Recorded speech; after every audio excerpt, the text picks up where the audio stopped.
Welcome to another video from Dr. Lock. Alright, something new on the bench. One of these and one of these. They look the same, but they're not. They're different. And there's a few good reasons why you would use this, and I'm going to roll through and tell you more about it. Stop here, moving there. Alright, so let's go over this one first. This is made by Securicraft. This is on our website. And what this is this is a little key. Now the design of this one and this one, I prefer this one for a few reasons I'll take you through. So the way this works is that you can actually get your key cut just like you would any other normal key, where you'd have grooves on the key, such as this. You would take it to your key cutting guy, he would cut it, or if you're buying from us, we can cut it as well to suit your order. And what you would do then is you would simply put it into a lock. Well, this lock's not very good. Jeez, it's not very good at all. Once it goes into the lock, if the key is cut correctly, it can't come out. And then what you can do is you can get this little red thing here, push it into this hole, squeeze it in there, and then break it off. That will basically stop anyone from being able to remove it. When you want to remove it, you can come up with this little pin, and you push in this side, and you push in this side, and the cap actually comes off. And here's where the real funkiness sort of kicks in. Once we get this cap off, you just got to push it in, and then the cap comes off like this. Alright, so now you can see this little hole which is here. It comes with a little tool, looks like a little pen knife, but it's not. It's just a little poker thing. You can keep it in your pocket if you wish. It'll probably come in handy removing knob sets or something. So it's got a little forward slant on there. So it's designed to be slid in here along the side of the key, and that will allow the pins to be pushed back up so that you can remove your cut key. So this little device, you can put it on there, and basically it's used to turn a double-sided key-operated cylinder into a single-sided cylinder, which actually has a turn snip on the inside. So this is a screen door cylinder. If I wanted to have this where there's a turn on the inside, let's say it's an elderly person or maybe a fire hazard, and I wanted to make it a little bit safer for my customer, I could simply cut my grooves onto this key and then cut a little retaining groove, slide it into the lock, and if ever I want to pull it out, I can simply just stick this in like so, and then just pull it out. So it's good in that way that it can be removed again, and they've put a lot of effort into designing it so that it can be removed again, such as making the blade thin enough and coming up with a corresponding tool to push the pins out of the way. I'll explain on how that works in a minute. So that's that product there, and it's made by Securicraft. And I know what you're thinking. I haven't heard Securicraft in a bit of a while.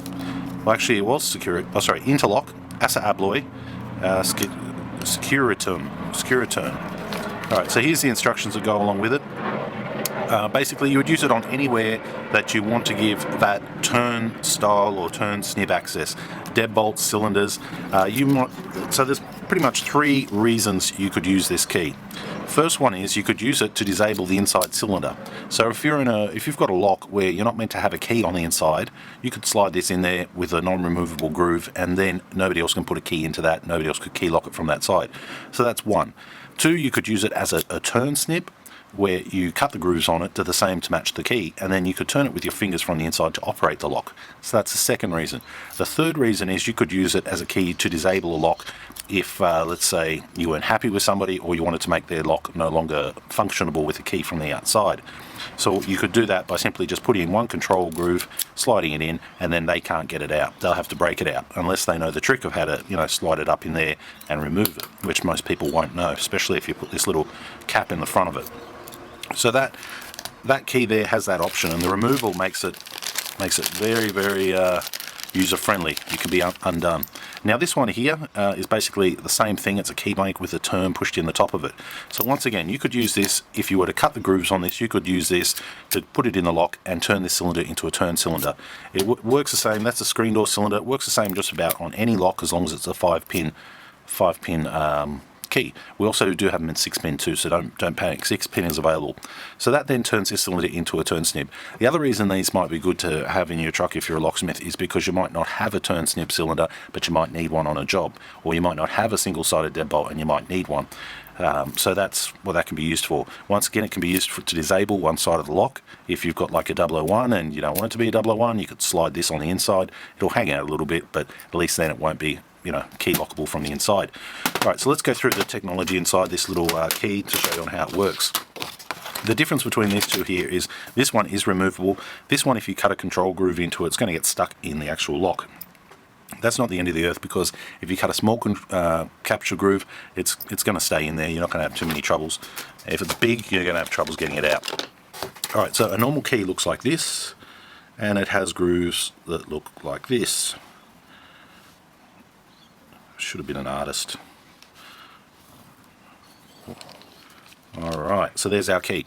Now the pins go down into these valleys here, like so. If we wanted to make this a capture key, it's a simple matter of cutting a sharp edge, cutting a sharp edge here. So instead of having this nice valley, we would cut a sharp edge here. So I'll come along, cut a straight ramp here, and then continue along.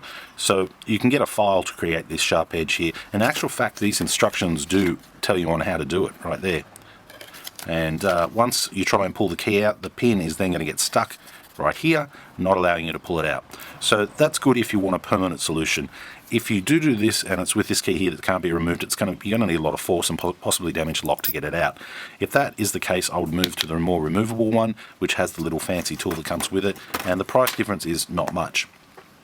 But that's what these little keys do, and whether or not you put the control groove into your key where you can't remove it or not, it doesn't matter. Even if you just cut it as a normal standard key and use it as a normal standard key, it'll just sit in there and work and allow you to turn the lock and operate the lock. And when you're ready, you can always pull it out as well. Good for places that have, let's say, elderly people, somewhere that might be a fire exit or something where you want to give a little bit more of a user-friendly turn to exit rather than needing a key. So in those scenarios, or maybe even the inside of a front door where the customer gets home, they like to just lock it with their fingers, walk up to the door, turn it to unlock it. So it's a good little solution for people who want that on their front door without having to find the keys all the time, because finding the keys all the time can be a real pain in the bum. So if you've got a lock and you would like to just simply turn it into a turn snib on the inside, you could simply just buy and cut this, pull it out when you need it, put it in when you need it, pull it out when you need it, it's ready to go. Or if you want a more permanent solution, this would be definitely the way to go. And if you wanted a solution where you could disable a lock, this would be the one to go, because it has the tool to undo the disable.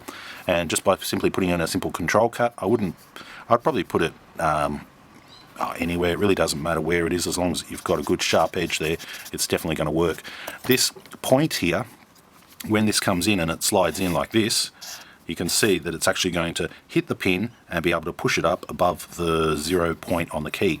So your pin then would be sitting here, and it would be above this right angle here, this control point, and then you could simply slide the key out. That's why this is designed with this leading key sort of edge ramp there. And then when you finish, you can put it back in your pocket and put it on your survival key ring, because it looks like it's like a little pocket knife. And yeah, it's not a bad tool. It's one of the better tools I've seen for, I mean, it's only got a simple job, but a lot of the time, normally when we get a tool for a very simple job, it's normally just a funny bit of wire and always gets lost. They've put the effort into making it into like a nice little red thing there that can go into your pocket and pull out when you need it. So it's not bad. These are available on our lock shop, drlock.com.au. I'll put the link down in the description below. And once again, always welcome to leave your comments, and thanks for watching.